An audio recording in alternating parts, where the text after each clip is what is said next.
헬로 이슈토크입니다. 오늘은 조재우 경남대 정치외교학과 교수, 전 경남연구원 책임연구원 안소동 시사평론가 두 분과 함께합니다. 안녕하십니까? 네, 안녕하십니까? 반갑습니다. 네, 먼저 이슈 짚어보기로 시작합니다. 거제시가 장기간 표류 중인 행정타운 터닫기 공사 사업자 공모에 다시 나섰습니다. 지난해 두 차례 공모가 불발된 데 이어 이번이 세 번째인데요. 자, 이번에 입찰 조건의 문턱을 좀 낮춰서 다시 시도를 한 이유는 뭐라고 보십니까? 지금 이게 행정타운은 이제 행정기관을 한 곳이 밀집을 시켜서 신속하게 행정 민원에 이제 대응을 할 수가 있고 또 행정기관이 이제 집중하다 보면 집중적인 효과를 발휘할 수가 있잖아요. 그래서 이제 지금 우리나라에서 뭐 각 지역별로 행정타운을 이제 만드는 게 유행인데 그제서도 아마 이런 것을 추진하려고 하는 과정에서 지금 이게 세 번째 이제 사업자 공모에서 그 사업자가 이제 참여를 안 했기 때문에 이번에 이제 다시 이 공모를 하는 절차를 밟게 되죠. 이게 4년 동안 이제 표류를 했는데 그제 지역은 이제 민원인들의 그 어떤 수요가 경찰 민원이 제일 많다고 합니다. 그런데 이제 경찰서가 사실은 이게 세 번째 이게 사업이 진행이 안 되다 보니까 다른 지역에 약 213억 원의 예산까지 확보를 해놓은 상태이기 때문에 다른 지역에 지금 옮기려고 추진하는 과정입니다. 그래서 그제 지역에서도 이제 빨리 이것을 추진해서 경찰서를 이제 다시 행정타운으로 좀 다시 환원을 시키려고 이런 노력을 하는 과정에 이런 일이 벌어졌죠. 그래서 아마 곧 행정 절차, 사업 공모 절차가 들어가면은 아마 경찰서도 이것을 보고 최종적으로 판단할 것으로 그렇게 보입니다. 일단 뭐 거제시는 새 사업자 선정 가능성을 좀 긍정적으로 보고 있는 상황인 것 같은데, 하지만 저희가 여러 차례 봐왔듯이 지자체 주도 사업에 민간 사업자가 선정이 된다고 해서 모두가 해결되는 건 아니잖아요. 그래서 더 우려의 목소리가 좀 나오는 것 같아요. 일단 이제 그 사업자가 선정이 돼야만 일이 추진이 되지 않습니까? 그런데 중요한 것은 어떤 사업자를 선정하느냐가 제일 중요한데 뭐 무엇보다도 공신력 있는 사업자를 선정을 해야 되겠죠. 그렇지 못하면 사업 중간에 부도가 날 가능성도 있고 또 자금 조달이 어려워가지고 사업이 표류될 가능성도 있거든요. 뭐 이런 경우는 우리가 수도 없이 많이 봤지 않습니까? 대표적으로 하동의 대송산단 조성이라든지 그 최근에 경남 로보랜드 사업 그리고 또 진해의 지금 웅동 레저타운도 이 민간 사업자 문제 때문에 지금 골머리를 앓고 있거든요. 뭐 이런 부분을 볼 때 우리가 좀 그 민간 사업자 선정이 꽤 중요하다 보시면 되고 특히 이제 민간 사업자는 컨소시엄 형태로 이제 구성이 되기 때문에 사업장끼리의 또 그 분쟁이 일어날 수도 있거든요. 그래서 뭐 자금 조달 능력이라든지 또 위기 관리 능력, 그다음에 사업 추진 능력 등 다각적 면을 검토할 필요성이 무엇보다도 제일 중요하고 또 새로운 사업자는 더 많은 조건을 내걸고 더 까다로운 조건을 내걸 가능성이 있습니다. 이게 자칫 그 지자체에 나중에 이제 부작용으로 그 다가올 가능성이기 때문에 이런 부분도 그 거제시가 면밀히 좀 따져볼 필요성이 있다 이렇게 보고 있습니다. 자, 이번에는 어쨌든 별 탈 없이 추진이 됐으면 좋겠다는 바람입니다. 이어서 본 주제 짚어보죠. 홍준표 전 경남지사의 밀양, 의령, 함안 창경 지역 출마 의사가 거의 굳혀졌습니다. 이런 가운데 그의 귀환을 반기는 분들이 있는가 하면 반대로 그의 출마를 반대하는 목소리도 커지고 있습니다. 그 배경 오늘 짚어보죠. 자, 경남 지역 총선의 올드보이들의 경남행이 좀 이어지고 있습니다. 단연 뭐 홍 전 지사가 눈길을 끌고 있는데 여기에 반대하는 목소리도 연이어 좀 들리죠. 관련 기자회견이 두 번이나 있었지 않습니까? 지금 기자회견 이제 여러 번 이제 계속 이어질 것으로 보는데 우리가 관심을 가는 기자회견은 이제 지난 22일에 했죠. 도청에서 기자회견이 있었는데. 여기에 참여했던 분들이 이제 전부 다 23명의 경남 도의원들이 이제 참여를 했습니다. 이분들을 보면은 두 분은 이제 당선이 됐고 나머지 21분은 전부 다 낙선을 한 도의원들입니다. 그래서 이 배경을 두고 좀 우리가 좀 몇 가지를 해석을 할 수 있는데 첫째는 현직 도의원이 아니고 전부 낙선한 도의원이 참여했다는 것은 자기들의 낙선한 배경에 홍 지사가 상당히 부정적인 영향을 끼쳤다. 그래서 반사 이익을 받지 못하고 오히려 좀 반대로 홍 지사 때문에 낙선했던 어떤 그 심리적인 뭐 그런 것을 좀 표출했지 않나 이렇게 생각을 합니다. 하고 이제 그다음 여기서 이분들이 주로 주장을 했던 것은 수도권 험지에 출마를 해달라. 고향에 출마하는 것은 개인 홍 지사의 사리사욕이다. 그다음에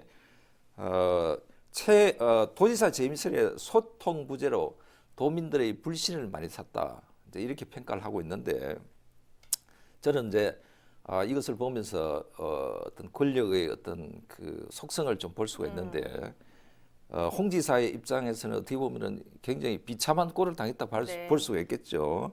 근데 이제 한편으로 보면은 살아있는 정치인이었다면은 과연 그 도의원들이 이렇게까지 할 수 있겠는가? 그리고 전직 도의원은 경남 도지사 시절 같은 도청 안에서 도정 업무를 같이 의논을 했던 그런 부분이고 네. 또 홍 전 지사는 전에 대표를 했지 않습니까? 네. 이 도의원들이 대표로 모셨던 분인데 정치의 어떤 그 어두운 면을 단적으로 좀 보여주는 게 아닌가 그렇게 판단합니다. 예, 따끔한 말씀을 좀 해주셨는데요.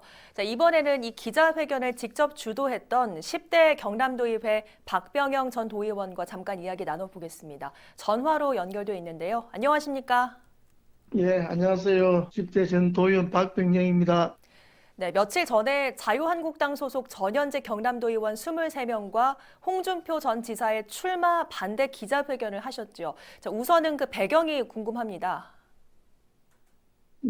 오늘은 아마 10대 의원시를 4년간 같이 하면서 경남 도정을 같이 운영하면서 물론 홍 지사에 대한 뭐 장점도 있습니다만은 네. 우리가 4년 동안 지켜보고 같이 의정 활동하는 과정에서 도민이 납득하지 못하는 너무 독선적이라든지 본인 혼자 당당하고 항상 당당한 경남이라고 외쳤는데 그 당당함이 우리가 어려운 뭐 도민들이나 또 약자 이들한테도 좀 손을 뻗쳐야 되는데 네. 너무 좀 일방적으로 도정을 운영하다 보니까 그로 인한 우리 도민들의 아마 피로감 또 말에 대한 이런 부분에 대해서 아마 도민들이 많이 낙심을 했고 또 지난번 우리가 23명 의원님들 중에 21분은 낙선한 의원들입니다. 네.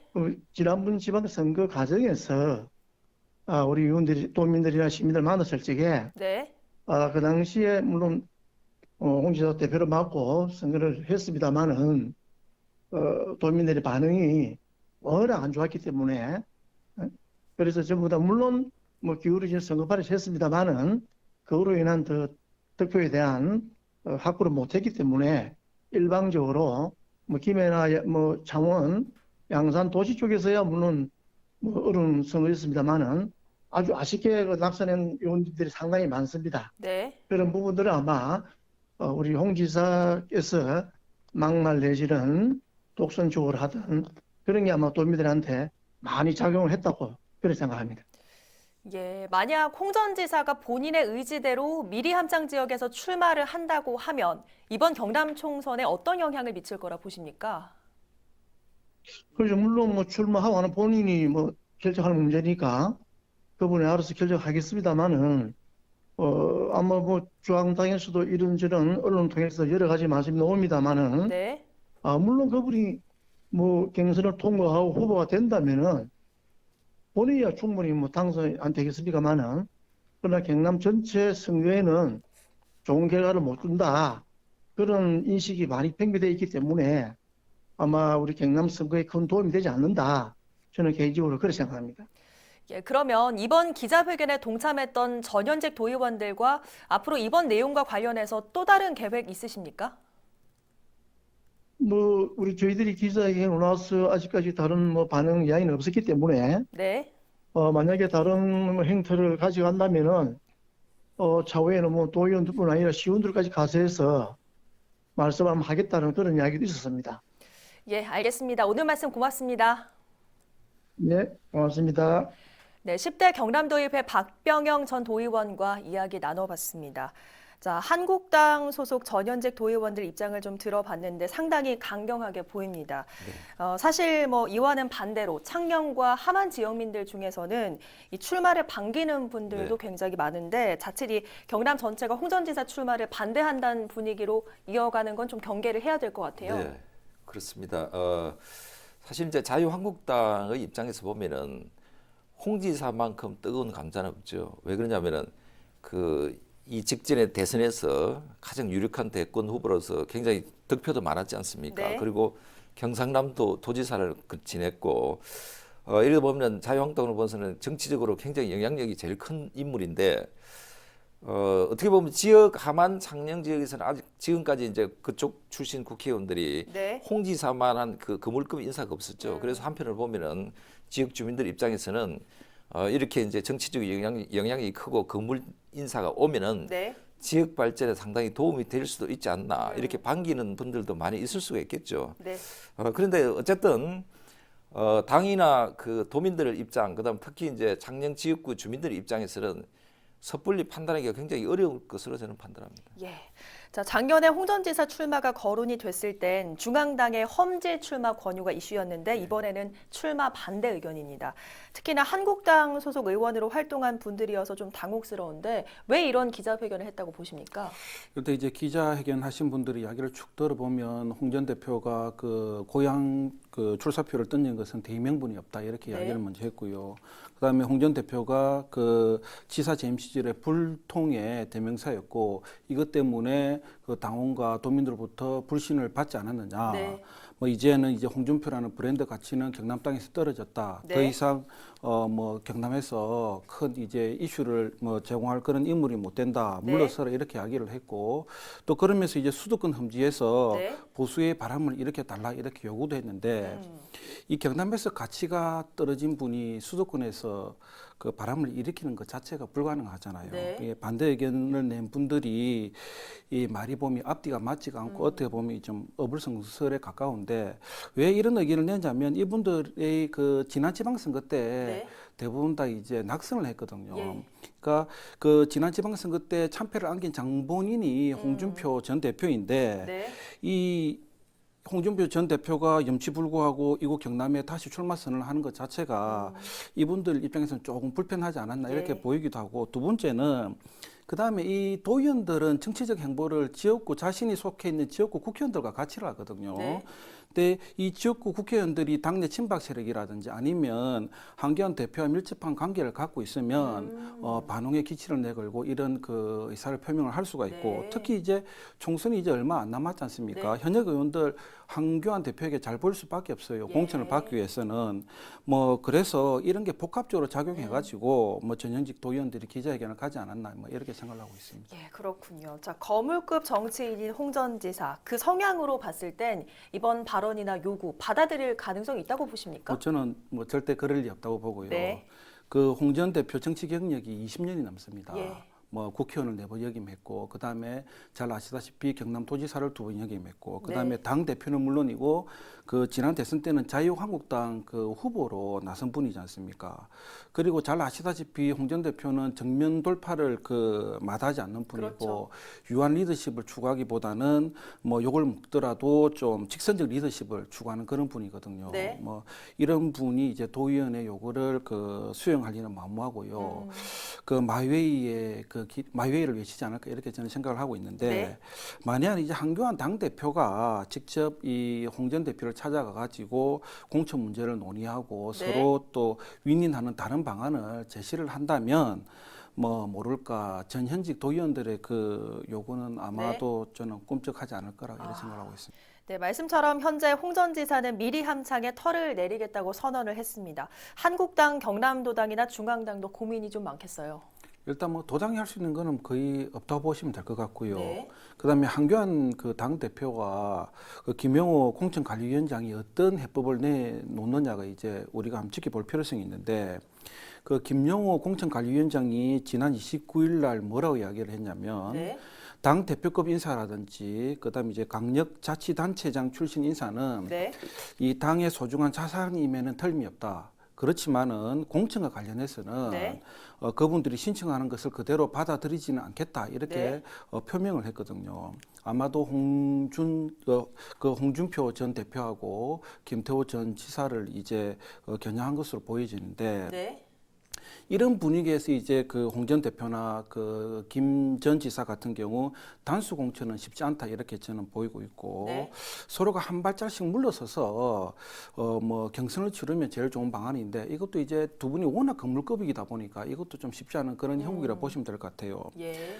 그 한국당의 딜레마가 뭐냐면 홍준표 대표를 비롯해 가지고 뭐 김태호 전 지사도 마찬가지인데 이분들이 이제 공천을 배제를 시키면 네. 이분들이 무소속으로 나올 가능성도 있고 네. 무소속으로 나오더라도 당선될 가능성이 꽤 높은 분들입니다. 예. 워낙 건물급 정치인들이잖아요. 여기 이제 당이 지금 이제 그 딜레마가 있는 것 같고 특히 그 PK적 보수 유권자들이 현재 지금 그 한교안 당대표의 리더십에 대해서 그렇게 만족감을 표현하지 못하고 있는 게 사실이거든요.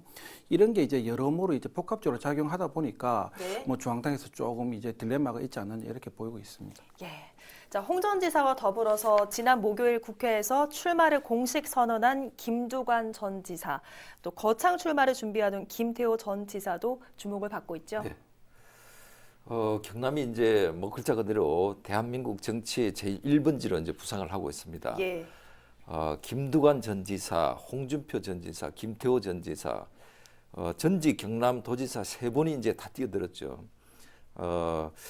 어떻게 보면 이 세 분은 아주 유력한 잠재적인 대권 후보인데, 네. 그래서 어떻게 보면 경남에서의 선거가 다음 대권의 어떤 바로미터다. 저는 이렇게 판단합니다. 예. 김두관 지사는 이제 방금 말씀하신 대로 어제 국회에서 이제 김포를 버리고 네. 양산을에 출마하겠다는 그 출마를 공식적으로 선언을 했고요. 그 다음에 이 양산 지역은 정치적으로 노무현 그 문재인 대통령의 지금 현 사저가 있고 김해의 노무현 대통령과 함께 어떤 그 친노의 정치적 고향이죠. 그리고 네. 우리가 뭐 흔히 말하는 6.25 전쟁에 비유를 해서 이거는 그만큼 치열하기 때문에 낙동강 벨트다. 지금 이렇게까지 표현하고 있지 않습니까? 네. 그다음에 김태호 전 지사도 2018년 지방선거에서 당에서 이제 도지사 출마 요청을 받고 출마를 했지 않습니까? 그때 이제 자유한국당이 상당히 어려울 때인데 김태호 지사가 이제 멍에를 짊어졌기 때문에 네. 그래서 지금 자기가 주장하는 것은 내가 한번 험지에 뛰어들었는데 예. 또다시 험지에 요구하는 것은 당에서 그거는 너무 과한 요구다. 이제 이렇게 표현을 하고 있죠. 그다음에 그 홍준표 전 지사가 말하는 험지는 이렇습니다. 내가 서울에서 국회의원 4선을 했는데 네. 안 해본 곳이 험지다. 내가 서울에서 국회의원이지 경상도에서는 국회의원 안 했기 때문에 바로 험지가 경상도가 험지다. 네. 이렇게 주장을 하죠. 그래서 이제 정치는 뭐 공천은 여러 가지 단계를 거쳐서 공천을 하게 돼 있는데 마지막 초읽기 단계에 들어가면은 네. 어떤 모종의 그 결단도 저는 나올 수 있다. 이렇게 판단합니다. 예, 자연스럽게 이 올드보이 3인방의 예선 통과 가능성에 관심이 좀 집중되는데 어떻게 예상하십니까? 일단 앞서 언급한 것처럼 홍준표 전 대표하고 김태호 전 지사는 조금 난항이 거듭될 것으로 예상이 되고 있고요. 네. 이에 반해 이제 김두관 전 지사는 당의 부름을 받고 양산으로 지금 내려가는 거기 때문에 뭐 예선 통과는 무난하지 않을까 이렇게 생각이 들고 있고 본선에서도 어느 정도 승산이 있다고 이렇게 저는 보고는 있습니다. 네. 그 양산 출마가 유력한 곳 중에 양산을 지역인데 이 양산을 지역은 현재 그 서영수 의원의 지역구입니다. 네. 근데 서영수 의원이 지금 불출마 선언을 했고요. 그다음에 이 서영수 의원은 더불어민주당 소속이거든요. 네. 그렇기 때문에 이제 뭐 공천 받는 거는 뭐 꽤 좀 쉬운 일이라 보시면 되고 그리고 양산을은 민주당이 나름 강세를 보이고 있는 곳이기도 합니다. 그리고 또 양산이 현재 문재인 대통령의 사저가 있는 곳이니까 또 고향이나 그러면 다름이 없잖아요. 네. 뭐 여러모로 계산하에 승산이 있다고 판단했기 때문에 뭐 김포를 떠나서 이제 양산으로 오지 않나 이렇게 생각을 하고 있습니다. 예, 어떻게 예측하시는지 짧게 좀 말씀해 주시죠. 네, 이제 이번 선거는 뭐 그 전직 경남도지사들과 앞으로의 대권 후보들 간의 경쟁이다 이렇게 볼 수가 있겠습니다. 네. 김태호 전 지사, 김두관 전 지사, 홍준표 전 지사가 과연 자기들이 주장하는 그 지역에서 공천을 받아서 본선에 이제 무사히 진출을 할지 네. 그게 관심거리고 그 다음에 자유한국당 입장에서는 김두관 지사는 이미 내려올 때 공천 문제는 다 매듭을 짓고 내려왔죠. 네. 그래서 이제 자유한국당이 지금 두 분이 이제 공천 문제가 남아 있는데 마지막 자유한국당이 공천 초읽기에 들어가면은 네. 이분들과 모종의 정치적인 딜 내지는 네. 타협을 하지 않을까 저는 그렇게 판단합니다. 네, 알겠습니다. 자, 오늘은 조재욱 경남대 교수 그리고 안소동 시사평론가와 함께 올드보이 3인방의 경남 총선 출마 짚어봤는데요. 아무튼 총선을 앞두고 예비 후보들의 면면에 대한 하마평은 도민들의 소중한 선택에 분명 영향을 미치겠죠. 이때 가장 필요한 건 유권자 본인의 신념임을 잊지 마시고 총선까지 많은 목소리에 귀 기울여 주시길 바라겠습니다. 오늘 헬로 이슈토크 여기서 마치겠습니다. 함께해 주신 여러분 고맙습니다.